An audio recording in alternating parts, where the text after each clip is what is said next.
గత 5 దశాబ్దాలుగా ప్రతి జనరేషన్ కి తగ్గట్టు బ్లాక్ బస్టర్లిస్తూ వస్తున్న సంస్థ వైజయంతి మూవీస్. కానీ సంస్థకు ఆ పేరెలా వచ్చిందో ఎవరు పెట్టారో తెలుసా? 1974లో చలసాని అశ్వినీ దత్ 21 వయసులో కె విశ్వనాథ్ గారి ఓ సీత కథతో సినీ పరిశ్రమలో అడుగుపెట్టారు. కానీ ఆ కుర్రోడి స్వప్నం ఇంకెంతో పెద్దది. నటరత్న నందమూరి తారక రామారావు గారంత పెద్దది. ఎన్టీఆర్ గారితో సినిమా సాధ్యమైనా పట్టు వదలని విక్రమార్కుడిలా మొండితనము పట్టుదల కాని చివరికి ఎన్టీఆర్ గారి అపాయింట్మెంట్ సాధించారు. ఆయనతో ఎందుకు సినిమా తీయాలనుకుంటున్నారో వివరించమని ఎన్టీఆర్ అడిగి అతని మాటలకి ముచ్చటేసి ఒప్పుకున్నారు. అంతవరకు అశ్వినీ దత్ గారు బ్యానర్ కూడా స్థాపించనే లేదు. ఎన్టీఆర్ గారు అడిగిన మొదటి ప్రశ్నే అది, బ్యానర్ ఏమిటి అని. విజయ సంస్థ లాంటిదేదో అయితే బాగుండు అని దత్ గారు మనసులో ఉంది, కానీ బయటపెట్టలేదు. క్షణం ఆలోచనలో పడి ఆ మహనీయుడు ఎన్టీఆర్ మనసులో మరో అద్భుతమైన ఆలోచన గుప్పుమంది. అక్కడే ఉన్న కృష్ణుడి ఫోటోని చూపించి శ్రీకృష్ణుడి మెడలో ప్రతి క్షణం పరిమళాలను వెదజల్లుతూ ఎన్నటికీ వాడిపోని వైజయంతి, అదే నీ సంస్థ అని చెప్పారు. ఆ క్షణమే తన సువర్ణ హస్తాలతో వైజయంతి మూవీస్ అని తన అందమైన దస్తూరితో రాశారు. కేవలం రాయడమే కాదు, వైజయంతి ఎప్పటికీ వాడిపోని వెన్నె తరగని ఘన విజయాల్ని అందించే సూపర్ పవర్ అని ఆప్యాయంగా వివరించారు కూడా. ఆయన ఆ సంస్థలో చేసిన మొదటి సినిమా ఎదురులేని మనిషి. ఆ తారక రాముడి దివ్య సంకల్పంతో పెట్టిన ఆ పేరు, ఏ వేళా విశేషము, ఆ మహానుభావుడి హస్తవాసం. ఆనాటి నుంచి వైజయంతి మూవీస్ ఈనాటి వరకు ఎదురులేని సంస్థగా నిలిచింది.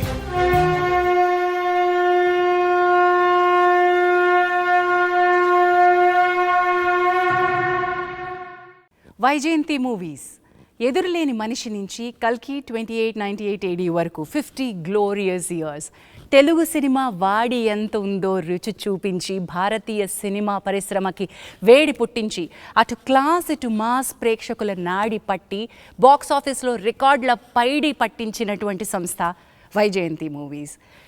అసలు తెలుగు సినిమా పరిశ్రమలో ఒక తలమానికమైనటువంటి నిర్మాణ సంస్థ మాత్రమే కాదు, తెలుగు సినిమా రంగానికి తలలో నాలుక అశ్వినీ దత్ గారు. సో ఈ 50 గ్లోరియస్ ఇయర్స్ గురించి మనం వారితో ముచ్చటించేద్దాం. దత్ గారు నమస్కారం and congratulations. Thank you very much. అసలు ఏమేమి అద్భుతాలు సృష్టించారు. 50 ఏళ్ల ఈ ప్రస్థానం ఇదంతా ఒక ఎత్తు అయితే, ఈ కల్కి 2898తో మీరు సృష్టిస్తోంది ఒక ప్రభంజనం. అసలు ఈ ప్రభంజనాన్ని మీరు 50 ఏళ్ల నాడు వైజయంతి ప్రారంభం అప్పుడే శంఖం పూరించారా? ఎన్టీ రామారావు గారు నన్ను పిలిచి నామకరణం చేసిన తర్వాత వెనక్కి తిరిగి చూడకుండా సాగిపో అని ఆశీర్వదించారు. ఆ షీట్ ఇచ్చేటప్పుడు, ఆ టైటిల్ రాసిన షీట్ ఇచ్చేటప్పుడు, వెనక్కి తిరిగి చూడకుండా సాగిపో, నీకు ఎదురు లేదు అని అన్నారు. ఒక ఎదురులేని మనిషితో ప్రారంభమైంది ఈ ప్రస్థానం. అసలు ఆ టైటిల్ తోటే మీరే ఎదురులేని మనిషి అయ్యారు ఈరోజు. నెక్స్ట్ యుగ పురుషుడు ఇలాంటివన్నీ, every title I see, every film I see ఒక బంగారమే, ఒక ట్రెండ్. ఐ ఆల్వేస్ ఫీల్ ఏంటంటే సుడి ఉంటే సరిపోదు, ఎంత అలజడి ఎంత తాకిడి అయినా సరే ఒక కొత్త ఒరవడికి నడక నేర్పించాలి అనే తపన పడ్డారు మీరు. ఇది మీకు ఎలా స్వతహాగా వచ్చింది? అంటే ఒక విజయవాడ నుంచి ప్రారంభమైన ప్రస్థానం సినిమాల్లో ఇంత బలంగా నాటుకోవాలన్న దృక్పథం ఎక్కడి నుంచి వచ్చింది? తెలియదమ్మా ఎక్కడి నుంచి వచ్చిందో అనేది. నేను ట్రైన్ ఎక్కిన రోజున ఎన్టీ రామారావుతో సినిమా తీయాలి అనుకుని వచ్చిన రోజున అదే దృక్పథంతో ఆయన దగ్గరికి వెళ్ళాను. నా మార్కెట్ ఏముంది, బాగాలేదు, నీకు తెలియదు, అయినా నువ్వు చక్కగా స్టూడెంట్వి, ఇంకా చదువుకోవాల్సింది ఉంది కదా, ఇంకెందుకు అప్పుడే ఎందుకు వచ్చావు? అది లేదండి, నా జయం ఇది, మీరు వద్దంటే ఇక్కడే ఉంటాను తప్ప నేను వెళ్ళను అన్నాను. బెజవాడికి వెళ్ళను అన్నాను. అప్పటికి ఇంకా మీ స్టూడెంటా సార్? అంటే అయిపోయిందమ్మా, అప్పుడే డిగ్రీ అయిపోయింది. డిగ్రీ పైన ఇంకేమన్నా చేయొచ్చు కదా అన్నారు ఆయన. అంటే నేను చేయనండి, మీతో వ్యాపారం చేయాలని వచ్చాను. 2 రోజులు ఆలోచించుకుని సరే అన్నారు. అట్లాగే ఎదురులే మనిషి స్టార్ట్ అయింది. ఒక రోజు అడిగారు, సినిమా నిర్మాణం అనే ఒక అంశం. నేను ఓ సీత కథ అని ఓ సినిమా తీశాను, శర్మ నేను పార్ట్నర్స్. అది మా సావరెన్ సినీ ఎంటర్ప్రైజెస్ అని ఆ బ్యానర్ మీద తీశాను. ఆ తర్వాత ఇది సపరేట్గా వచ్చి చేశాను. సో దీనికి శ్రీకారం చుట్టింది, ఈ పేరు పెట్టింది, ఎదురులేని మనిషి అనే శంఖం పూరించింది అన్న ఎన్టీ రామారావు గారు. అన్నీ ఎన్టీ రామారావు గారు. ఆయనే ఆశీర్వదించి వెళ్ళి తట్టుబట్టి పంపించారు. చాలా కృతజ్ఞుడిని. వెనక్కి తిరిగి చూసుకుంటే ఇవాళ 50 ఏళ్ళు అయ్యిందా నేను వచ్చి, అప్పుడే 50 ఏళ్ళు అయిపోయింది అని అనిపిస్తుంది. రెండోది కరెక్ట్, అప్పుడే 50 ఏళ్ళు అయిపోయింది, ఇంకా చాలా చేయాల్సింది ఉంది అని.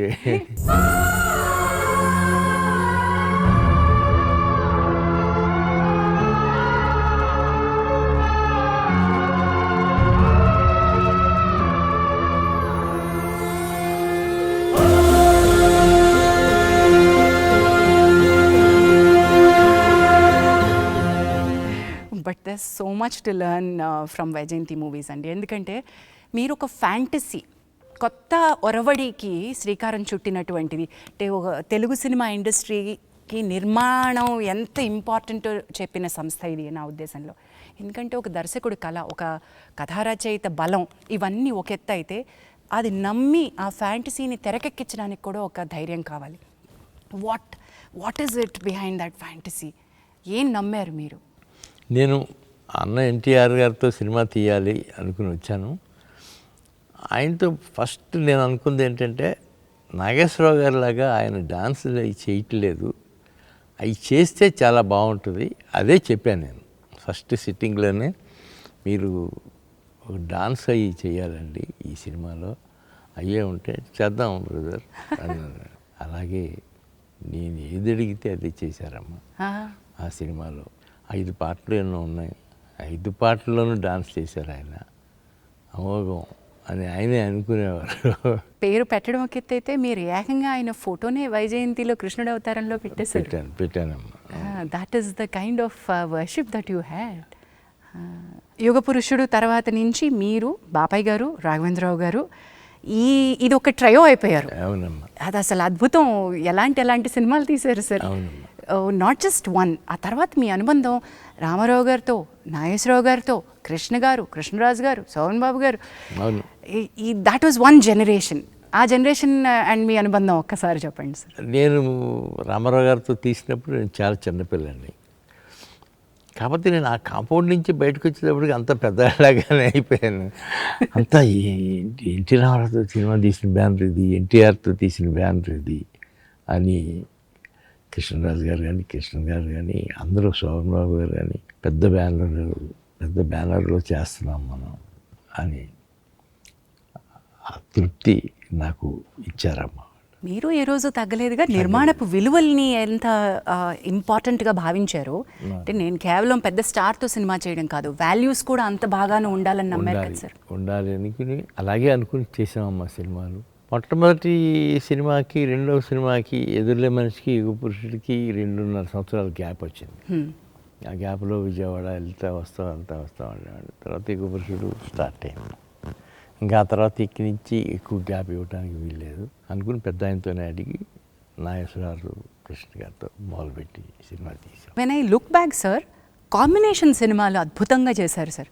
ఇప్పుడు ఒక ఇద్దరు స్టార్స్ని, ఇద్దరు ముగ్గురిని కాంబినేషన్లో పెట్టుకుని చేయడం, అది ఒక రకంగా అప్పటికి ఒక కొత్త తరం, ఒక కొత్త పంథ అని అనుకుంటున్నాను నేను. అనుకుంటాం అయి ఉంటుందమ్మా అది. ఎందుకంటే నేను కూడా ఇండస్ట్రీలో ఉండిపోయి అది చూడలేదు. కానీ రామారావుతో అయిపోయిన తర్వాత నాగేశ్వరరావు, కృష్ణ గారు, అలాగే శోభన్ గారు, బాలకృష్ణ గారు, కృష్ణరాజు గారు, నాగేశ్వరరావు గారు, వెంకటేష్ గారు, ఇలా కాంబినేషన్స్ చాలా మంచి కాంబినేషన్స్ కుదిరినాయి. ఇప్పుడు ఈ సినిమా వచ్చేటప్పటికి కల్కి నా జయం ఒకటి ఉండేదమ్మా. అందరితో తీశాను.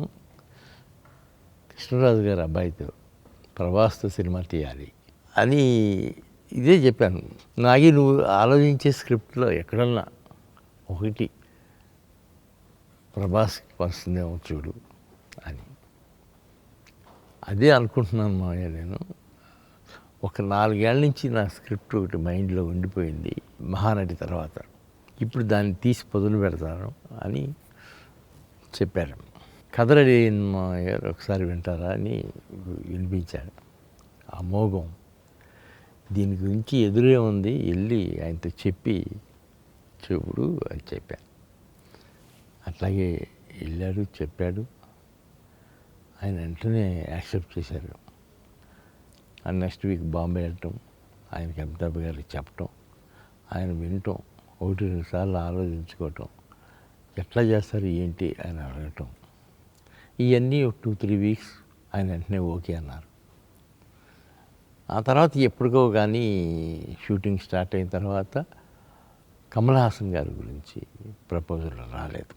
అప్పుడు ఆఖరిలో వచ్చినప్పుడు ప్రపోజల్ ఆయన కూడా వెంటనే దాదాపు 2 months టైం తీసుకున్నారు ఆయన, కమల్ హాసన్ గారు. తీసుకుని ఆయన వెంటనే ఓకే చేశారు. అంటే ఆయన నెగిటివ్ క్యారెక్టర్ ఉంది కదా నా దాంట్లో, ఎట్లా వస్తుంది ఏంటి అని ఆలోచించి ఆయన కూడా వెంటనే ఓకే చేశారు. వాళ్ళ పొద్దున్న సినిమా చూస్తూ ఉంటే నాకు అనిపించింది, ఇన్ని పాజిటివ్ క్యారెక్టర్స్, ఇన్ని నెగిటివ్ క్యారెక్టర్స్, ప్రభాస్ ఒక్కడ మీద ఆయన తలుచుకున్నాడు కాబట్టి ఆయనతో పాటు యావత్ క్యాస్టింగ్ అందరూ ఏకమై చేశారు ఈ cinema. Hats off to. Sir, అది అంటాం కదా, యూనివర్స్ మనం ఏదైనా ఒక బృహత్ కార్యాన్ని తలపెడితే మనకి తెలియకుండానే మనం కేవలం నిమిత్త మాత్రం అయిపోతాం, అది దాని అంతటా అది చక్రం నడిపించేసుకుంటుంది అని. కల్కి 2898 AD is India's pride sir. ఇది this is a visual treat, నా భూతో నా భవిష్యత్, ఇంటర్నేషనల్ స్టాండర్డ్. ఇది మన తెలుగు గడ్డ నుంచి పుట్టిందా అని తెలుగువారే ఆశ్చర్యపోయే స్థాయిలో సినిమా.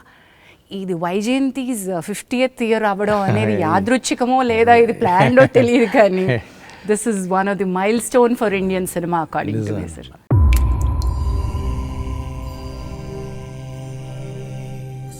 సమయం వచ్చింది. భగవంతుని రూపణ సమస్త సృష్టి ఉంటుందంటారు. అలాంటిది మీ కడుపులో భగవంతుడే ఉన్నాడు.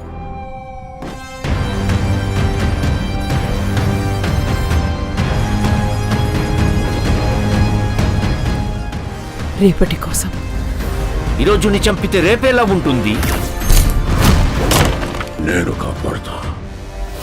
ఒక్క పెద్ద బౌంటీ, 1 shot కాంప్లెక్స్కి వెళ్ళిపోతా.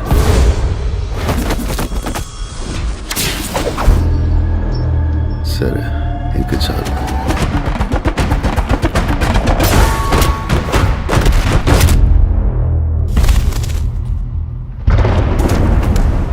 ఎన్ని యుగాలైనా ఎన్ని అవకాశాలు ఇచ్చినా మనిషి మారడు. నాకు ఒక్క ఫైట్ కూడా ఓడిపోలేదు, ఇది కూడా ఓడిపోను.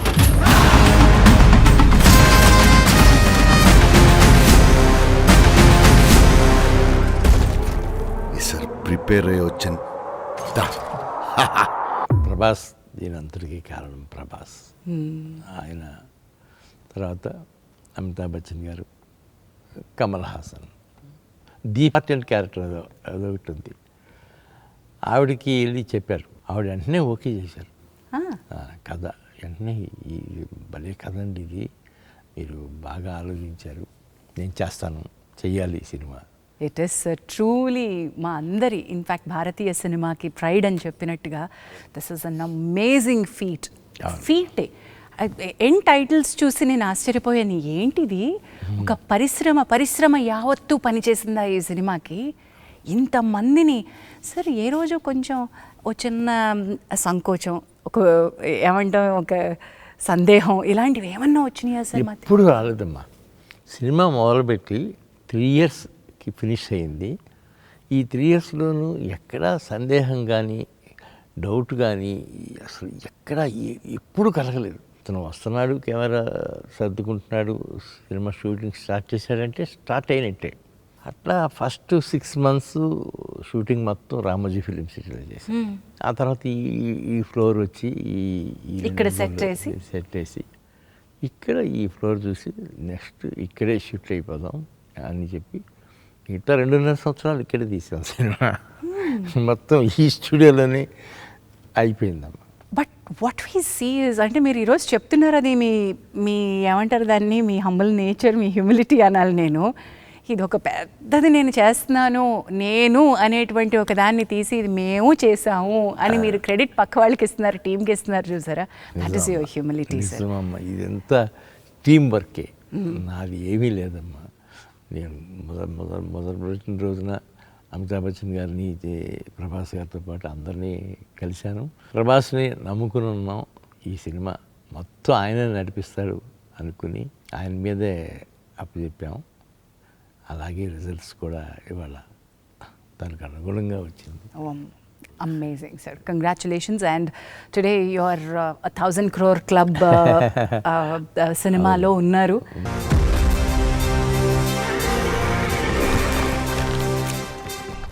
తన పేరు చరిత్ర మర్చిపోదు. సూర్యపుత్ర వైకర్తన కర్ణ.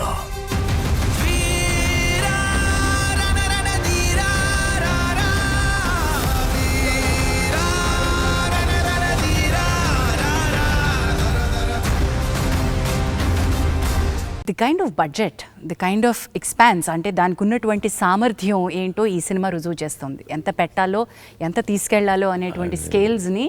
అంటే మీరు నిర్మాణ రంగంలో ఉన్నారు, నిర్మాణం వ్యాపారమే అనుకుని వచ్చారు. సినిమా మీ ప్యాషన్ మాత్రమే కాదు, దీనిలో నేను కొన్ని మెళకువలు నేర్చుకుని ఇది వ్యాపార సూత్రంగానే పెట్టాలి అని వచ్చారు. ఇలాంటి ఒక బృహత్తరమైన ప్రాజెక్ట్ చేపడుతున్నప్పుడు ఈ లెక్కలు, ఈ నెక్స్ట్ జనరేషన్ పిల్లలు, మీ అమ్మాయిలు, మీ అల్లుడు అందరూ కలిసి లెక్కలేస్తుంటే మీరు ఏమైనా లెక్కల్లో చేయేసారా? నేను ఎప్పుడు లెక్కేయలేదమ్మా. మా స్వప్న కూడా అసలు ఎప్పుడు లెక్కేసి తీద్దాము, ఇది ఎట్లా అవుతుంది అనేది తను ఎక్కువ ఆలోచించలేదు. అసలు స్వీటీకి అసలు ఆలోచన ఉండదు అనుకోమ్మా. అసలు లెక్కకి అందుకోలేని సినిమా అమ్మ ఇది. అబ్సల్యూట్లీ, లెక్కకి అందుకోలేని సినిమా. ఎంత బాగా చెప్పారు అసలు. లెక్కకి అందుకోలేని సినిమా. సార్, తెలుగు సినిమా ఇండస్ట్రీని ఒక్క చోటికి, ఒక తాటికి తీసుకురావడం, అందరికీ తల్లో నాలుగులో ఉండడం, అంటే వ్యాపారం వ్యాపారమే, పోటీ పోటీయే, కానీ ఫ్రెండ్షిప్పే. ఎలా సాధ్యమైంది? మీ నిర్మాణ సంస్థతో పాటు మీరు మరికొంతమంది, ఇప్పుడు ఫర్ ఎగ్జాంపుల్ రాఘవేంద్రరావు గారితో కానివ్వండి, అల్లు అరవింద్ గారితో కానివ్వండి, ఆ దిగ్గజాలందరూ ఓ చోటికి ఎలా చేరారు? ఎప్పుడు అంటే రాఘవేంద్రరావు గారు ఉన్న చోట మొత్తం అందరం ఒక చోటే ఉంటాం కదా. అలాగే ఉన్నప్పుడు అరవింద్ గారు, నేను ఒక రోజున ముందు ఈ పెళ్లి సందడి తీసేటప్పుడే అరవింద్ గారు, నేను రాఘవేంద్రరావు గారితో అన్నాం, ఏదన్నా ఒక కాంబినేషన్లో చిన్న సినిమా లాంటిది తీద్దామండి సరదాగా. అదైతే నేను రెడీగానే ఉన్నాను, నేను కథ కూడా చెప్తాను మీకు అని ఆయన నెక్స్ట్ 2 డేస్లోనో 3 డేస్లోనో కథ చెప్పారు. వెంటనే స్టార్ట్ చేసామమ్మ. అది పెళ్లి సందడి. అట్లా పెళ్లి సందడి చిన్న సినిమా ఎలా అయింది సార్? మొదలుపెట్టినప్పుడు చిన్న సినిమానేనమ్మా. అది 1 crore 20 lakhs అంత అయింది, ఇంక్లూడింగ్ రాఘవేంద్రరావు రెమ్యునరేషన్. అది 11,30,00,000 కలెక్ట్ చేస్తుందమ్మా. అది వాట్ అ రేంజ్. ఈ రోజు మనం ఈ ఫిగర్స్ మాట్లాడుతున్నాం అంటే మరి అది సక్సెస్ రేట్లో ఎక్కడుందో చెప్పలేమమ్మా. అది తర్వాత పరదేశీ తీసాం, అది కూడా పర్వాలేదు. ఆ తర్వాత ఇంకా నేను రాఘవేంద్రరావు గారు కలిసి స్టూడెంట్ నెంబర్ 1 అని తీసాం. స్టూడెంట్ నెంబర్ 1 ఇస్ అగైన్ సంచలనం. మీరు ఒక అంటే ఇంటర్నేషనల్ పునాది అక్కడి నుంచి స్టార్ట్ అయింది. అక్కడి నుంచే స్టార్ట్ అయిందమ్మా. మా ఇద్దరిది, రాఘవేంద్రరావు గారిది నాది. ఒకసారి నేను అర్జున్ రాజు గారు ఉండగా, రోజా మూవీస్ అండి, మన ఈయన విజయలక్ష్మి ఆర్ట్ పిక్చర్స్ త్రివిక్రమరావు గారు వచ్చి సరదాగా అందరితో చేస్తున్నావు కదా, మాతో కూడా చేయొచ్చు కదా అన్న.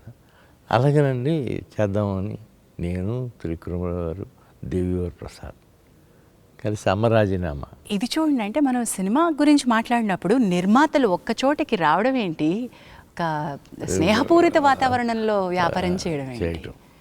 అట్లాగే అమరాజీనామా, అట్లాగే అది సూపర్ సక్సెస్ అయిందమ్మా. అది బాగా విపరీతమైన పేరు వచ్చింది. దానికి తోడు ఇంకా ఎప్పుడు వెనకెదిరి చూసుకోలేదమ్మా, అట్లాగే వెళ్ళిపోతూ ఉన్నాయి సినిమాలు. బట్ ఐ మస్ట్ సే, ఈ ఇండస్ట్రీలో ఫ్రెండ్షిప్ నిలబెట్టుకోవడం అనేది చాలా కత్తి మీద సాము లాంటిది. ఎప్పటికప్పుడు పరీక్షలు వస్తానే ఉంటాయి. మరి మీ బెస్ట్ ఫ్రెండ్స్, ఆ ఫ్రెండ్షిప్, ప్రయాణం, అవన్నీ ఎలా జరుగుతూ వస్తున్నాయి? ఇప్పటికీ మీరు అందరూ అంతే ఆణిముత్యాలు. అవునమ్మా, నేను అరవింద్ గారు ఇప్పుడు కంటిన్యూ అవుతున్నాళ్ళలో నేను అరవింద్ గారే ఉన్నాం ఇండస్ట్రీలో, అప్పటి నుంచి ఇప్పటి వరకు కూడా. అవును. అట్లాగే ఆయన పెద్దగా నాకు ఫోన్ చేసి ఎంకరేజ్ చేస్తుంటారు. ఏంటి ఆ సినిమాలు ఎలా తీస్తున్నారండి, మీకే తర్వాత ఏంటి, మీరే తీయగలుగుతారు ఇట్లాంటి అని ఆయన అంటుంటారు, నేను ఆయన అంటుంటాను. బట్ ఇప్పుడు ఒక కాంబినేషన్స్, తెరపై వెలిగినటువంటి ఒక ప్రభ మీ కాంబినేషన్లో ఒక ఒక అద్భుతాన్ని మేము చూసాం. అది జగదేక వీరుడు అతిలోక సుందరి. మీరు తలపెట్టినటువంటి యజ్ఞాల్లో చాలా యజ్ఞాలు ఒక ట్రెండ్ సెట్టింగ్ అయితే, జగదేక వీరుడు అతిలోక సుందరితోటి ఎక్కడెక్కడ రికార్డులు వర్షానికి కొట్టుకుపోయేలా చేశారు. తుఫాన్లో సినిమాని హిట్ చేశారు. జగదేక వీరుడు అతిలోక సుందరి మామూలు సినిమా కాదు. మరి దాని రిలీజ్ మామూలుగా ఎలా ఉంటుంది? 1990 మే 9న రిలీజ్ డేట్ ఫిక్స్ చేశారు. అప్పట్లో అతి పెద్ద బడ్జెట్, పాటలు ముందే రిలీజ్ అయ్యి సెన్సేషన్ క్రియేట్ చేశాయి.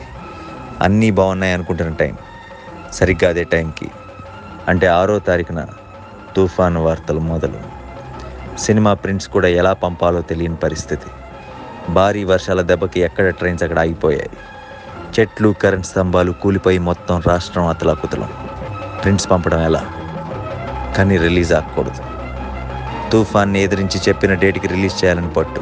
థియేటర్స్లో కూడా మోకాళ్ళ లోతు నీళ్ళు, చివరికి ప్రొజెక్టర్ రూమ్లో కూడా నీళ్ళే. అలాగే పాపం అక్కడక్కడ మార్నింగ్ షోలు పడ్డాయి.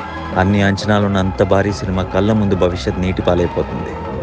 చేసిన పబ్లిసిటీ అంతా వర్షాలకి మట్టి కొట్టుకుపోయింది. ఇక కూర్చొని బాధపడితే ప్రయోజనం లేదు. విజయవాడ వెళ్ళి జరగాల్సింది ప్లాన్ చేద్దామని అశ్విని దత్ గారు, రాఘవేంద్ర గారు విజయవాడ వెళ్ళారు. 11వ తారీఖున విజయవాడ వెళ్ళగానే ముందు రాఘవేంద్రరావు గారిని మనోరమ హోటల్లో దించి దత్ గారు తన ఇంటికి వెళ్ళారు. ఇంట్లో కరెంట్ లేదు. ఓ చిన్న లాంతర్ వెలుగులో దత్ గారు, శ్రీమతి, ఫాదర్ ధర్మరాజు గారు, దత్ గారు ముగ్గురు ఆడపిల్లలు భోజనం చేస్తున్నారు. ఇంట్లో చీకటి, దత్ గారి మనసులో చీకటి. అప్పుడు దత్ గారు చాలా నిరాశగా, ఇదే నా ఆఖరి సినిమా ఏమో అన్నారు ఫాదర్తో. ఆ మహానుభావుడు వెంటనే, ఏం పర్వాలేదు, మంచి సినిమా తీసావు, సెటిల్ అవుతుంది, ముందు భోంచే అని ధైర్యం చెప్పారు. మర్నాడు పక్కనే ఉన్న గుంటూరు మంగా థియేటర్కి దత్ గారు, రాఘవేంద్ర గారు కలిసి వెళ్తే అక్కడ వాతావరణం వేరేగా ఉంది. క్లాస్ ఆడియన్స్ ఉండే బాల్కనీలో జనం మాస్ ఆడియన్స్లా రెచ్చిపోతున్నారు. చప్పట్లు, ఈలలు, గోల గోల. ఆశ్చర్యం ఇంకా చిన్న ధైర్యంతో గుంటూరు నుంచి తెనాలి బయలుదేరారు దర్శక నిర్మాతలు ఇద్దరు. అప్పుడే ఓ మరుపురాని సంఘటన. ఎన్టీ రామారావు గారు ఆ టైంలో మాజీ ముఖ్యమంత్రి, అపోజిషన్ లీడర్ హోదాలో తుఫాన్ ప్రాంతంలో టూర్ చేస్తూ అక్కడ ఎదురయ్యారు. దత్ గారు, రాఘవేంద్రరావు గారు కారు ఆపి ఆయన్ని కలిశారు. ఎన్టీఆర్ గారు అప్పుడు గంభీరంగా, సినిమా రిపోర్ట్ బాగుంది, సెటిల్ అయిపోతుందిలేండి బ్రదర్, కంగారు పడకండి, నేను చెప్తున్నాను అని ధైర్యం చెప్పి తన ప్రోగ్రాంలోకి వెళ్ళిపోయారు. ఆయన దగ్గర నుంచి వచ్చి కారెక్కబోతుంటే ఓ పల్లెటూరి వ్యక్తి సైకిల్ మీద అరటిపళ్ళతో వస్తూ అశ్విని దత్ గారిని, రాఘవేంద్రరావు గారిని చూసి పరిగెత్తుకు వచ్చి, ఇప్పుడే సినిమా చూశాను, అదిరిపోయింది, సంవత్సరం ఆడుద్ది అని గట్టిగా అరిచాడు. దత్ గారు, రాఘవేంద్రరావు గారు ఊపిరి పీల్చుకున్నారు. ఇంకా అక్కడి నుంచి సినిమా విజయ విహారం. నాన్ స్టాప్గా ఊరూరా వాడవాడలా చెలరేగిపోయింది. తుఫాను, వర్షం, అబీభత్సం ఏవీ జగదేక వీరుడు అతిలోక సుందరిని ఆపలేకపోయాయి. ప్రతి షో హౌస్ఫుల్. పడవల్లో టౌన్కి వచ్చి మరి సినిమా చూశారు. ల్యాండ్ మార్కెట్స్ ఊరికే వస్తాయా? తెలుగు సినిమా చరిత్రలోనే జగదేక వీరుడు అతిలోక సుందరి అంటే ఓ తుఫాన్. 30 ఏళ్ళయింది. ఓ చిన్న డౌట్ మిగిలిపోయింది. ఉంగరం ఏమైంది? ఉంగరాన్ని మింగిన చాప ఏమైంది? అపూర్వమైన గంధర్వ గానమేదో నా మదిలో మొదలుగుచున్నది. వెనక్కి తిరిగి చూసుకుంటే ఎలా అనిపిస్తుంది సార్ ఆ సినిమా గురించి? ఒళ్ళు గగురు పడుతుందమ్మా. జగదేక వీరుడు అతిలోక సుందరి అది మొదలుపెట్టినప్పుడే మేము అదే అనిపించింది, ఈ సినిమాలుకి భిన్నంగా ఏదో తీయాలి, బాగా కాల్చిస్తే తీయాలి అని అనుకుని జగదేక వీరుడు అతిలోక సుందరి కథ రెడీ చేస్తే ఆయన బాగా ఇంప్రెస్ అయ్యి, ఆ తర్వాత ఆయన కూడా 1.5 month 2 months ఈ కథ మీద కూర్చున్నారు. దాదాపు ఆ కథ మీద 27 మంది రైటర్స్ వర్క్ చేశారు. 27 మంది. 27 మంది. పరచూరి బ్రదర్స్ తప్ప మిగతా వాళ్ళు అందరూ వర్క్ చేశారమ్మా. సత్యానంద్, అల్లమూరి వీరేంద్రనాథ్, జింజాల, తమిళియన్స్ ఎంతోమంది. అట్లాగే అది స్టిల్ రికార్డ్స్ అన్నీ కొట్టిందమ్మా. ఎన్నో సెంటర్లలో 100 రోజులు 200 రోజులు కూడా ఆడింది.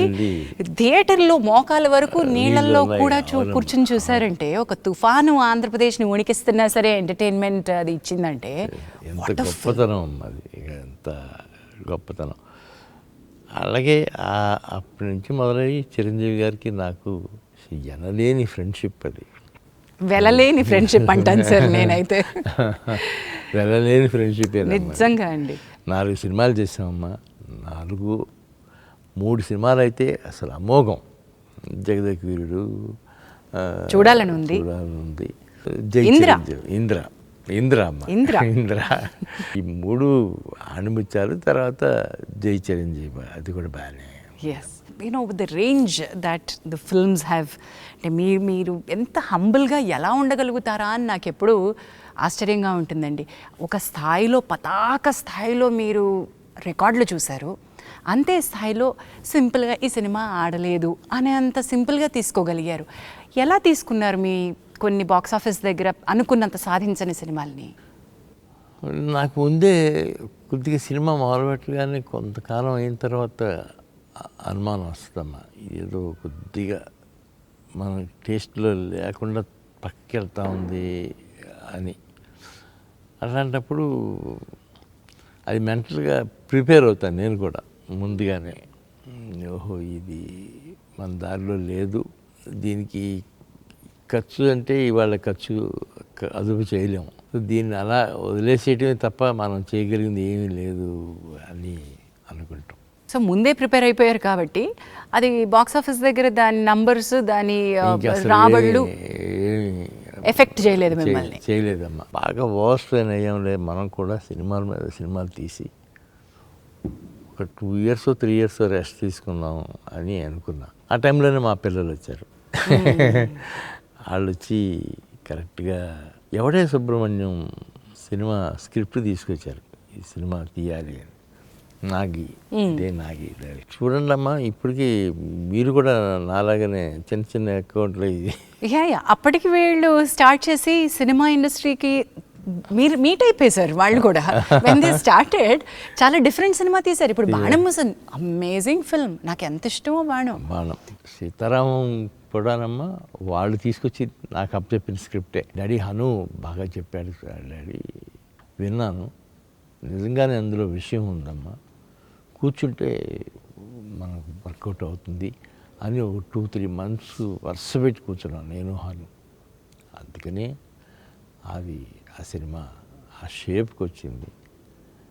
స్వప్న కానీ స్వీటీ కానీ ఎక్కడ కాంప్రమైజ్ అవ్వలేదు అసలు, ఎక్కడ ఏ విషయంలోనూ. సార్ ఇక్కడ ఒక క్వశ్చన్ అడుగుతాను సార్. సినిమా ఇండస్ట్రీలో లెగసీ ఆర్ వారసత్వం ఇవి మేము చూస్తూనే వచ్చాం, కానీ ఒక ఇంటి నుంచి వచ్చినటువంటి వారసత్వంలో, నేను ఇక్కడ జెండర్ అనట్లేదు సార్, ఇంకా చాలామందితో పోటీ ఏమో, కానీ మీ అమ్మాయిలు వేరు సార్, మీ అమ్మాయిలు బంగారాలు.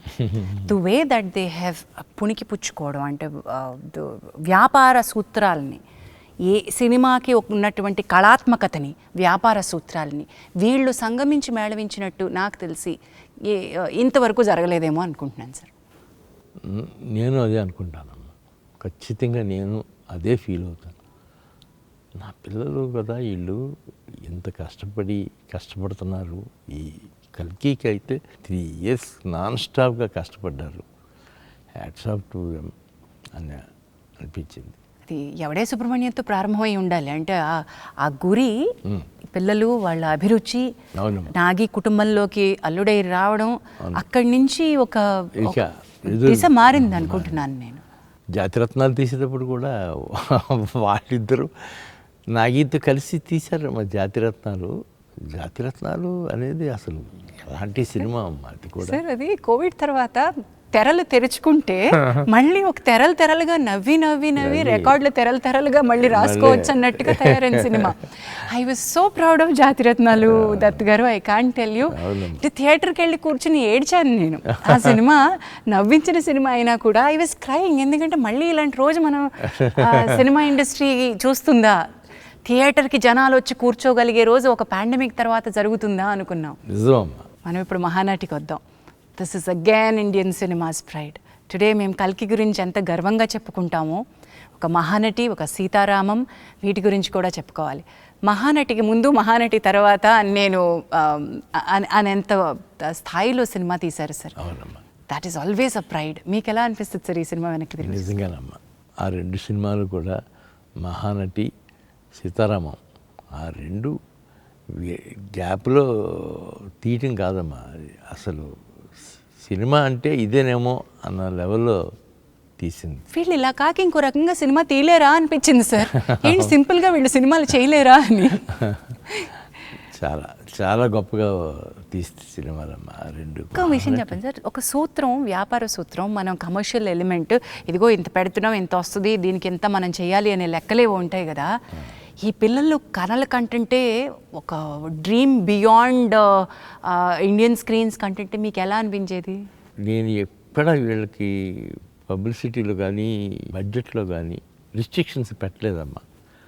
మీరు రిస్ట్రిక్షన్స్ పెడితే పాడైపోతారమ్మా, ఎటు కాకుండా అయిపోతుంది. మీరు ఓపెన్గా తీసేయండి, పర్వాలేదు, నేనున్నాను కదా, చూసుకుందాం. అంతకు తప్ప మీరేమి కాంప్రమైజ్ అయ్యి ఇది అది అని అనుకుని 2 గంతులు వేయద్దు అని చెప్పాను. అలాగే మోస్ట్ సక్సెస్ఫుల్ పిక్చర్గా తీశారన్నమాట. వాళ్ళిద్దరికి hats off to them. Hats off and amazing strength sir. పర్ఫెక్షనిస్ట్లు అండి, బాగా. ఏం పర్ఫెక్షనిజం అండి అది? హౌ? కొన్ని చూసి చూడనట్టుగా వెళ్ళాలమ్మా అని మీరు ఎప్పుడైనా సలహా ఇచ్చారండి ఆడపిల్లలిద్దరికి? లేదండి, నేను ఇప్పుడు ఇవ్వలేదమ్మా అసలు. మీరు అనుకుందే తీస్తున్నారు కదమ్మా, ఇంకేంటిది ఏంటి? కాదు డాడీ, కొద్దిగా ఎక్కువైంది. ఎక్కువైతే అవుతుందేమో, దానికి ఏంటి సమస్య ఏముంది పెద్ద? సో రక్తం నుంచి వచ్చింది అది. Okay. So as I was telling you, మనం we have to talk about Sita Ramam అనే ఒక సినిమా గురించి మీరు ఇందాక చెప్తూ, ఈ సినిమాకు 2 నెలల కథ కూర్చున్నాను అన్నారు కదండి. ఏ పాయింట్ మీకు చాలా బాగా అనిపించింది? ఎలాంటి విషయాల్లో మీరు కథ దగ్గర కూర్చుంటారు? ఇది అసలు పాయింట్ ఎత్తుకోవటంలోనే అదే గొప్ప పాయింట్ అమ్మా. సీతారామం జమీందారీ వంశంలో పుట్టిన అమ్మాయి, ముస్లిం యువతి, సైనికుడిని సెలెక్ట్ చేసుకుని పెళ్లి చేసుకుంటాము అనే దాంట్లో వాళ్ళ అన్నయ్య ఈ లోపల గొప్ప సంబంధం తీసుకొచ్చాడు. వాళ్ళ ఫ్యామిలీకి సరిపడా సంబంధం, అట్లా సెటిల్ అవ్వాల్సిన వాళ్ళు ఇట్లా అయిపోయారు ఏంటి అనిపించే లెవెల్ కథ. అది మామూలు కథ కాదమ్మా. సీతారామం అనేది నా లైఫ్లో ఎప్పుడూ మర్చిపోలేని సినిమా అమ్మ. స్వప్న, ప్రియాంకకి ఎప్పుడూ చెప్తాను, అమ్మ ఎప్పుడన్నా రుణపడి ఉన్నానంటే ఈ సినిమా విషయంలో మాత్రం మీకు రుణపడి ఉంటాను. సీతారామంకి అంత గొప్పగా ఇంప్రెస్ చేసింది. నాగశ్విన్ అనే ఒక దర్శకుడు, మేమందరం తెలుగు వాళ్ళందరం కూడా ఏమిటి ఈ ఋషి, ఎవరి యోగి, ఎవరి సిద్ధపురుషుడు అని మేము అనుకుంటాం. మొన్న మా తోటినట్టుడు బ్రహ్మాజీ గారు, బాబు నీ అరిగిపోయిన చెప్పులు పంపిస్తే కళ్ళకద్దుకుని ముద్దు పెట్టుకుంటాను అన్నారు. నిజంగా అండి, ప్రతి తెలుగు ప్రేక్షకుడి హృదయం అలాగే అనిపిస్తుంది. సో ఇప్పుడు మీ ఇంటి అబ్బాయి అయిపోయాడు కాబట్టి నేను కూడా చూస్తానమ్మా. మా ఇంటికి వస్తాడా, హడావిడిగా వస్తాడు, వచ్చి గవికి నాకు చెప్పులకి ఇచ్చి లోపలికి వస్తాడు. వెళ్తే బయట చెప్పులుంటే అవి వేసుకెళ్ళిపోతా అంటాడు. తను వచ్చేటప్పుడు కూడా వాళ్ళ నాన్నగారు చెప్పులు వేసుకొచ్చేస్తాయంట ఒక్కోసారి. ఎక్కడ సార్ అంటే ఎప్పుడు ఒక చాప్టర్ ఎక్కడో కల్కిలోనో, ఒక చాప్టర్ ఎక్కడో నెక్స్ట్ ఇంకొక 5 ఏళ్ల తర్వాత తీయబోయే సినిమాలోనో ఆ సినిమాటిక్ యూనివర్స్లో తిరుగుతూ ఉంటుందేమో. మరి వాట్ ఈస్ దిస్ జీనియస్? మీరు ఇంట్లో ఇంతమంది జీనియస్లను పెట్టుకుని ఎట్లా మేనేజ్ చేస్తారు సార్? మీ బలం ఏంటి? మీరు నా జీనియస్ అనేది నా రోజుల్లోనే అయిపోయి ఉంటుందేమో. ఇప్పుడు వీళ్ళందరూ జీనియస్లు చూస్తా ఆనందంగా గడుపుతున్నాను అనుకుంటారమ్మా. But I think credit Vinay గారికి ఇద్దాం. ఇంతమంది జీనియస్లు ఒక ఇంట పెట్టాలి అంటే అవునమ్మా, మీ జీవిత భాగస్వామికి కూడా ఇవ్వాల్సిందే కదా, ఇవ్వాలి కదా. మరి వినయ్ దత్ గారు కూడా, మీరు రాజకీయాల్లోకి వెళ్తే ఆవిడ అంతే సామర్థ్యంతో అక్కడికి వచ్చి క్యాంపెయినింగ్ చేయడము, సినిమా నిర్మాణంలో ఉంటే మరి మీకు సపోర్ట్గా ఉండడం. అవునమ్మా, చాలా చాలా. మా వినయ్ మాత్రం ప్రతిదానికి సగం కారణం తనేనమ్మా. నా సక్సెస్లో కానీ ఫెయిల్యూర్స్లో కానీ నేను ఫెయిల్యూర్స్లో ఉన్నానండి అన్నప్పుడు ఏంటండి ఒక సినిమా పోతే ఇలా అయిపోతారు, పదండి ఇంకోటి సినిమా తీయండి తొందరగా వెళ్ళండి అనేది. అలా గ్రేట్ లేడీ. అంతే కదండి మరి. సో సినిమా ఒక ప్రస్థానం అయితే దత్ గారు, మీరు ఏ రోజు కూడా అనుకున్నది మాట్లాడడానికి, ఎప్పుడు సినిమా ఇండస్ట్రీలో సభల్లో మాట్లాడి ఇంటర్వ్యూల్లో గట్టిగా మాట్లాడేటువంటి మేము ఇంతవరకు తీరు వినలేదు మీ దగ్గర నుంచి. కానీ రాజకీయాల్లో, అటు ప్రత్యక్ష రాజకీయాల్లో పోటీ చేసిన, ఈ మధ్య రాజకీయాలకి పరోక్షంగా సపోర్ట్ చేసిన, బలంగా మీ వాదనని వినిపించారు. ఈ స్ట్రెంగ్త్ ఎక్కడి నుంచి వచ్చింది? ఇంత పెద్ద సినిమా ప్రాజెక్ట్ని పెట్టుకుని మనకి రిలీజ్ రాబోతుంటే చాలామంది వ్యాపారం ఉన్నవాళ్ళు కొంచెం జాగ్రత్తగా మాట్లాడదాం అనుకుంటారేమో. కానీ ఉన్న నిజాన్ని నిక్కచ్చిగా చెప్పటమే మా నాన్నగారు నాకు నేర్పించిన విద్య అమ్మ. మొహాట లేకుండా మాట్లాడు, ఏంటి ఇందులో ఏం పోయి వస్తుందంటే సినిమాకి దానికి ఏంటి సంబంధం. జగన్మోహన్ రెడ్డి గారి విషయంలో మాత్రం నేను ఎక్కడ డిఫర్ అవ్వలేదమ్మా. ముందు ఆయన చాలా ఫ్రెండ్లీగానే ఉండేవారు. మా రెండో అమ్మాయి పెళ్ళికి వచ్చారు ఆయన. చంద్రబాబు గారిని జైల్లో పెట్టిన రోజున మాత్రం అక్కడికి వెళ్ళి చాలా ఎమోషనల్గా మాట్లాడాను. 160 సీట్లు పైన వస్తాయి చంద్రబాబు గారికి. ఈసారి ఖచ్చితంగా ఆయన సీఎం అవ్వబోతున్నాడు. ఆ లెవెల్కి వెళ్ళి మాట్లాడిన సందర్భం కూడా. That's nothing wrong. మీరు పార్టీకి నిలబడ్డారు, పార్టీకి తరపున పోటీ చేశారు. వీఆర్ మొదటి నుంచి కూడా మీరు పార్టీ సింపథైజర్గా ఉన్నారు, పార్టీలో యాక్టివ్ రోల్ చేశారు. సో అక్కడ కాక ఇంకెక్కడ మాట్లాడతారు? So hats off to your. అంటే నిజానికి నిజం ఎప్పుడూ బరువుగా ఉంటుందంటండి, సైలెంట్గా ఉంటుందంట, బలంగా నిలబడుతుందంట. మిగతావన్నీ కూడా ఉలికులికి పడతాయి, ఎగిరెగిరి పడతాయి. సో అవి వాటి గాలిమానాన అవే వెళ్ళిపోతాయి. సో నిలకడగా ఉండడమే కావాలి. 50 ఏళ్ల పాటు ఒక సంస్థని ఇలా నడిపించడానికి ఒక 3-4 సూత్రాలు ఏమన్నా చెప్పండి సార్. ఏముందమ్మా, అందరూ మహానుభావులు యాక్ట్ చేశారు మన బ్యానర్లో. నేను వెళ్ళి సినిమా చేయమని అడిగితే వెంటనే చేసేసారు, ఇంక్లూడింగ్ పవన్ కళ్యాణ్ గారు కూడా. నేను బాలు కోసం వెళ్ళి ఇట్లా ముందు ఇంద్ర సినిమా చూశారు ఆయన. ఏమండి ఈ స్టేజ్లో మీరు అన్నయ్యతో ఇంద్ర తీశారు, మనసు అనేది ఎంత పులకించిందో అన్నయ్యకి నాకు కూడా, నేను మీతో వెంటనే సినిమా చేస్తాను. అట్లా బాలు చేసాము. ఎస్. అండ్ అశ్విని దత్ గారు is not just a film maker, he's a king maker. ఇది నా పర్సనల్ ఒపీనియన్. నాతో చాలామంది ఏకీభవించే వాళ్ళు ఉంటారు. You've introduced kings to the cinema, you've made kings. వాళ్ళు స్టాల్వార్డ్స్, వాళ్ళ రంగాల్లో వాళ్ళు స్టాల్వార్డ్స్గా నిలబడ్డారు. But you for me are a king maker sir. చాలామందిని మీరు ఇంట్రడ్యూస్ చేశారు, చాలామంది పాత్వే పేవ్ చేశారు. నేను ఏదో చేశానని నేను ఎప్పుడు ఏం ఫీల్ అవనమ్మా. కాకపోతే నేను తీసిన 50-60 సినిమాల్లోనూ ఇలాంటి క్యారెక్టర్స్ని ఇవ్వటం, అలా చేస్తూ ఉంటే నేను ఆనందపడటం ఇవి ఎక్కువగా జరిగినాయి అమ్మా. I'm very happy for that. Yes. మీ అంటే పిల్లలు నెక్స్ట్ జనరేషన్ రావడం ఒక ఎత్తు అయితే, ఇప్పుడు చిరంజీవి గారు, కృష్ణ గారు మీ బ్యానర్లో వర్క్ చేసినట్టయితే వాళ్ళ పిల్లల్ని కూడా మీ బ్యానర్ నుంచి ఇంట్రడ్యూస్ చేయాలనుకోవడం, అది వాళ్ళు కూడా మిమ్మల్ని నమ్మి ఇచ్చినటువంటి బాధ్యతే కదండి. ఇచ్చిన బాధ్యతేనమ్మా. ఫస్ట్ కృష్ణ గారమ్మా, నెక్స్ట్ చిరంజీవి గారు, అందరూ అరవింద్ గారు, తారక రత్న, ఒకటో నెంబర్ కుర్రారు కానీ తారక్ స్టూడెంట్ నెంబర్ 1 అన్నీ అట్లా వచ్చినాయనమ్మా. ఆ సీజన్లో నేను కూడా రాఘవేంద్ర గారు పక్కన ఉండేవారు కాబట్టి కొన్ని సినిమాలు ఆయనతో పాటు పార్ట్నర్షిప్లో తీసాం కదమ్మా. 2-3 సినిమాలు తీసాం. దర్శకేంద్రుడి మ్యాజిక్ టచ్ తోటి వచ్చిన, బట్ దెన్ అది ఆ చొరవ, ఇది మీ మీద నిర్మాణ సారథ్యం, బాధ్యత పెడితే ఎంత ఎఫెక్టివ్గా మీరు వర్క్ చేయగలుగుతారనే నమ్మకం కూడా ఈక్వల్ ఇంపార్టెంట్. నిజమమ్మా. మీరు నాకు సూత్రాలు చెప్పలేదు అటు. సో 50 ఏళ్ళ ఈ గ్లోరియస్ ఇయర్స్లో ఒక నిర్మాణ సంస్థకి ఫస్ట్ మీరు చెప్పింది యాక్టర్స్. అవునమ్మా. నెక్స్ట్ ఇంకేం కావాలి? నెక్స్ట్ మన గుడ్డి ధైర్యమేనమ్మా. గుడ్డి ధైర్యం, అయ్యో బాబోయ్, దాన్ని గుడ్డిగా నమ్మడం కష్టం సార్. అలా కుదిరిందమ్మా అంతే. కథని నమ్మడము లేదా దర్శకుడిని వినడము, దానిలో మన జడ్జ్మెంట్, ఇక్కడ గుడ్డిగా ఉండడం కంటే ఇప్పుడు మీరు చెప్పారు 2-3 నెలలు కూర్చున్నారు, 27 మంది రచయితలు కూర్చున్నారు. It is not just blind అనుకుంటున్నాను సార్. లేదమ్మా, ఆ సినిమా వరకు అది నిజంగానే మీరు అన్నట్టు బ్లైండ్ కాదు. అది అట్లాగే 27 మంది రైటర్స్ అవసరం అనుకున్నప్పుడల్లా పిలిచామమ్మా. దానికి మాత్రం నేను ఎప్పుడు హ్యాట్స్ ఆఫ్ టు చిరంజీవి గారు, హ్యాట్స్ ఆఫ్ టు రాఘవేంద్ర గారు.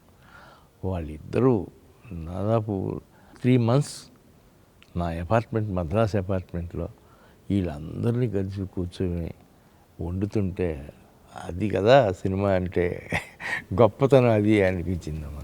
దత్ గారు, one quick round up.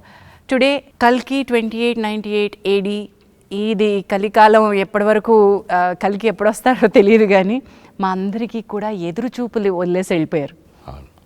The last, it's a cinematic verse. ఇందులో ఎన్ని సినిమాలు వస్తాయో మాకు తెలియదు, ఎన్ని కథలు ఎన్ని క్యారెక్టర్లుగా చెప్తారో మాకు తెలియదు.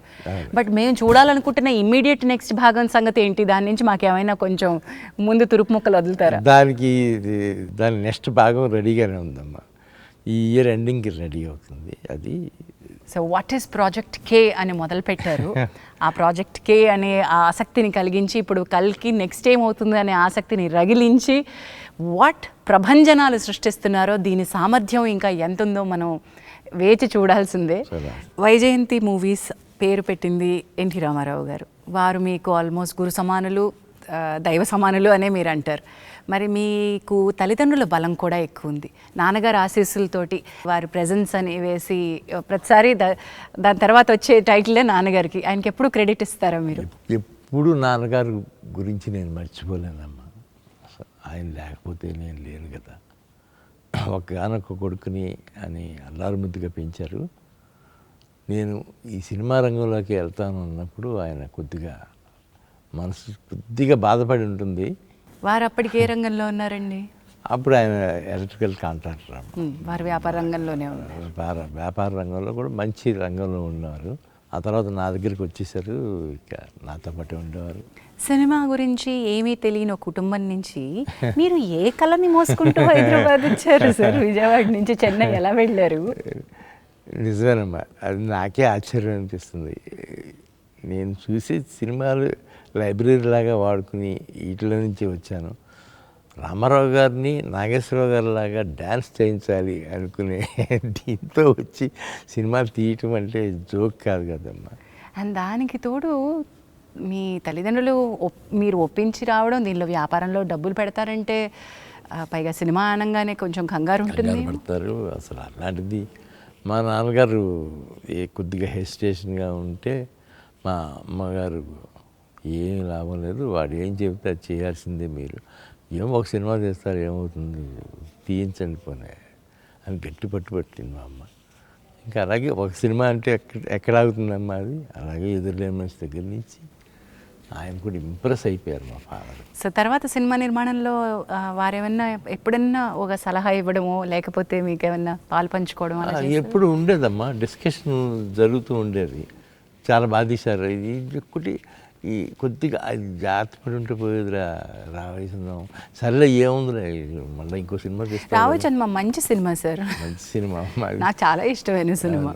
బట్ మీరు అన్నట్టుగా ఎక్కడో చోట కథలో ఆ టైంకి లోపం ఉంది కానమ్మా. ఆర్ఎల్స్ అది చాలా చాలా క్లాసీగా తీసిన సినిమా సార్. క్లాసీగా తీసిన సినిమా.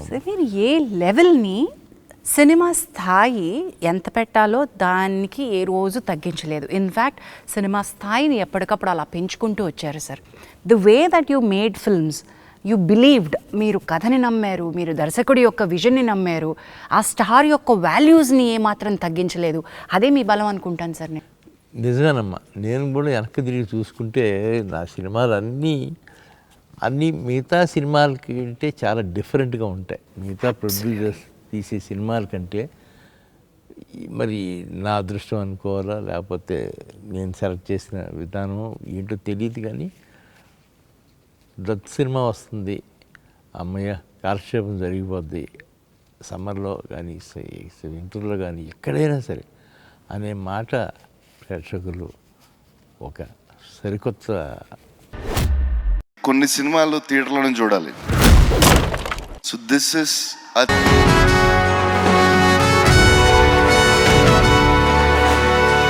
మా సినిమా ఫీల్డ్కి మా థియేటరే గుడి.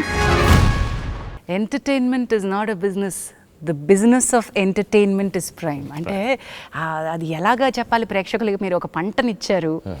జగదేకవీరుడు అతిలోక సుందరి ఎలా అయితే ఒక తుఫానులో జనాన్ని థియేటర్లకి రప్పించిందో, దత్ గారు మీరు తీసిన ఎన్నో సినిమాలు థియేటర్లు వెలవెల్లబోతున్న టైంలో మళ్ళీ తిరిగి కళకళలాడేలాగా జనాల్ని రప్పించేయండి. చేస్తున్నాం. అది మీకే కుదిరింది. ఇది కల్కి వచ్చే ముందు ఒకసారిగా ఏంటి అనాలిసిస్ అంటే 6 నెలలు దాదాపు 7 నెలలు 9 నెలల నుంచి సినిమా లేదు సార్. స్తబ్దత, థియేటర్లన్నీ మూసేస్తున్నారు. ఇలాంటి పరిస్థితుల్లో మీరు వచ్చి ఇప్పుడు అర్జెంటుగా దీన్ని గంట కొట్టాలి, దీన్ని ఎక్కడో కొడతారు మీరు, మీ మీద నమ్మకం ఉంది అని అంటే నిజంగా బరువు బాధ్యత పెరిగిపోయింది. జయగంట కొట్టారు సార్, మామూలు గంట కూడా కాదు. తిరిగి రమ్మనే జయగంట కొట్టింది కల్కి.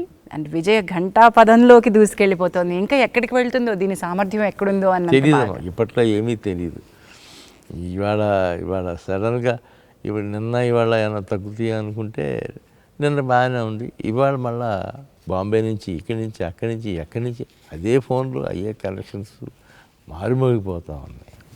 యూ యాజ్ అ ప్రొడ్యూసర్ ఒక multi starrer, multi language starring. ఇందులో మీరు గమనిస్తే నాగీస్ విజన్లో రకరకాల జాతుల సమ్మేళనం కనిపిస్తుంది. యాక్టర్స్లో కూడా కన్నడ, తమిళ, మలయాళ, బెంగాలీ, ఎన్ని రకాలు, ఎంతమంది ఆర్టిస్టులు. అంటే నేను అమితాబ్ బచ్చన్ గారు, దీపికా పడుకోన్, ఇలా ప్రభాస్ గారిని పక్కన, ఇలా పెద్దవాళ్ళని పక్కన పెడితే ఎలాంటి కాస్ట్ అండి, ఎలాంటి ఆర్టిస్టులు. ది వే దట్ విజన్కే అందనంత గొప్పగా తీశారు.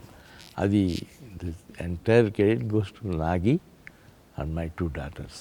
అంతేనమ్మా. నేను తక్కువ వెళ్తూ ఉండేవాడిని షూటింగ్లకి. నేను వెళ్ళినప్పుడల్లా ప్రభాస్, అమితాబ్ బచ్చన్ గారు, కమల్ హాసన్ వీళ్ళు ఎవరున్నా నేను వెళ్ళేవాడిని. కానీ the credit goes to my daughters. You must be a proud father than a proud producer. Yes, డెఫినెట్గా అమ్మా, ప్రౌడ్ ఫాదర్. పుత్రికోత్సాహం అనుభవిస్తున్నారు దత్ గారు. నిజంగా మా గుండెల నిండా పండగగా ఉంది మీకు. I wish and bless that ఈ కల్కి ప్రస్థానం ఎన్ని సినిమాటిక్ యూనివర్స్లో ఎన్ని సినిమాలు వస్తే అన్ని ప్రస్థానాలకి ఇదే జయగంట కొట్టాలని కోరుకుంటున్నాను సార్. సో టాకింగ్ అబౌట్ థియేటర్కి జనాలు రప్పించడం, ఇంకోటి కూడా గుర్తు చేస్తాం మీకు. మహానటి టైంకి కూడా అదే జరిగింది. కొంత సైలెంట్గా ఉన్న పీరియడ్లో మహానటి థియేటర్లకి జనాన్ని ప్రభంజనంలో రప్పించింది. అవునమ్మా. అది ఈవెన్ శుభలగ్నం కూడానమ్మా. శుభలగ్నం నా పర్సనల్గా నాకు అప్పుడు ఏదో 1-2 ఫెయిల్యూర్స్ తగిలినాయి. ఆ తర్వాత కృష్ణారెడ్డి గారు ఒకరోజు ఆఫీస్కి వచ్చి, ఏంటండి ఖాళీగా ఉన్నారేంటి, మీరు సినిమా మొదలు పెట్టండి, నేను చేస్తాను అన్నారు వచ్చి. అరే ఏదో వండర్గా ఉంది కృష్ణారెడ్డి గారు, మీరు చేస్తారంటే నేను వెంటనే మొదలు పెడతానని.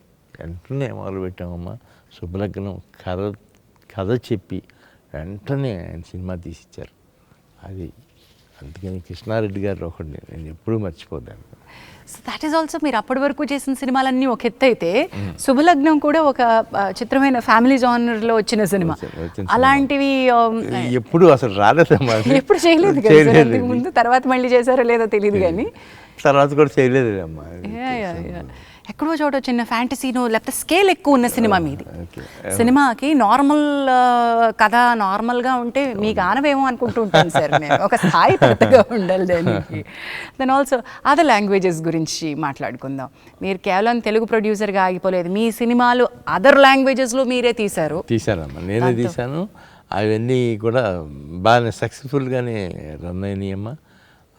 నాకు కూడా హిందీ డిస్ట్రిబ్యూటర్స్, హిందీ వాళ్ళందరూ కూడా బాగా కోఆపరేట్ చేశారు. నిజంగా మేమందరం మీ 50 సంవత్సరాల పండుగని తెలుగు ప్రేక్షకులు పండుగ చేసుకునే విధంగా కల్కినిచ్చారు sir. Wonderful and God bless you and your family abundantly. Thank you sir.